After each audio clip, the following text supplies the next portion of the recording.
अस्सलाम वालेकुम दोस्तों। चलिए अब हम चलते हैं अपने तीसरे मौजू की तरफ। आज का हमारा तीसरा मौजू है तस्खीर कायनात से इस्तदलाल।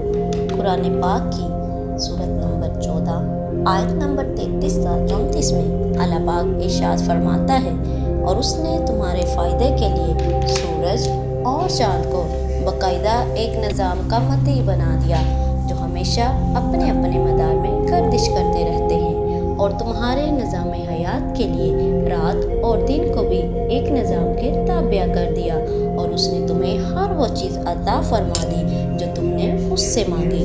और अगर तुम अल्लाह की नेमतों को शुमार करना चाहो तो पूरा शुमार ना कर सकोगे।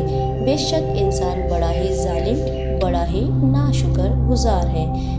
कुरान पाक की सूरत नंबर 16 आयत नंबर 12 में अल्लाह पाक इरशाद फरमाता है, और उसी ने तुम्हारे लिए रात और दिन को और सूरज और चाँद को मुसख्खर कर दिया, और तमाम सितारे भी उसकी तदबीर से निज़ाम के पाबंद हैं। बेशक इसमें अक्ल रखने वालों के लिए बहुत सी निशानियाँ हैं। कुरान पाक की सूरत नंबर 22 सूरह हज की आयत नंबर 65 में इरशाद रुबानी है, क्या तुमने नहीं देखा कि अल्लाह ने जो कुछ ज़मीन में है तुम्हारे लिए मुसख्खर फरमा दिया है, और कश्तियों को भी जो इसके अमर यानी कानून से समंदरों दरिया में चलती हैं, और आसमान यानी खलाई फ़िज़ाई करों को ज़मीन पर गिरने से एक आफाकी निज़ाम के ज़रिए थामे हुए हैं, मगर उसी के हुक्म से जब वो चाहेगा आपस में टकरा जाएंगे।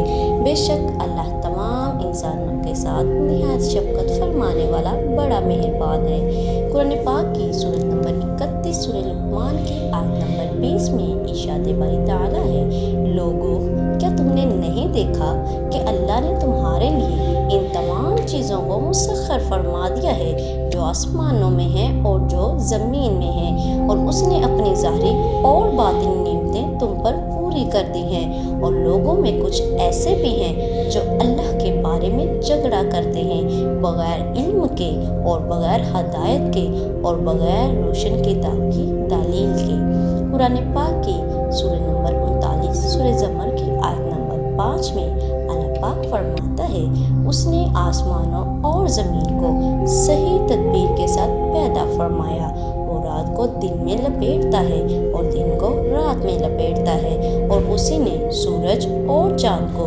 एक निज़ाम में मुसख्खर कर रखा है। हर एक सितारा और सियारा मुकर्रर वक्त की हद तक अपने मिदार में चलता है। खबरदार, वही पूरे निज़ाम पर गालिब, बड़ा बख्शने वाला है। कुरान पाक की सूरत नंबर 45 सूरह जासिया की आयत नंबर 12-13 में इरशाद रुबानी है, अल्लाह ही है जिसने समंदर को तुम्हारे काबू में कर दिया, ताकि उसके हुक्म से उसमें जहाज़ और कश्तियाँ चलें, और ताकि तुम बहरी रास्तों से भी उसका फजल यानी इज्जत तलाश करो। और उसने तुम्हारे लिए जो कुछ आसमानों में है और जो कुछ ज़मीन में है सबको अपनी तरफ से निज़ाम के तहत मुसख्खर कर दिया है। बेशक इसमें उन लोगों के लिए निशानियाँ हैं जो गौर व फिक्र करते हैं। दोस्तों, मिलते हैं एक अगली वीडियो में अगले मौजू के साथ।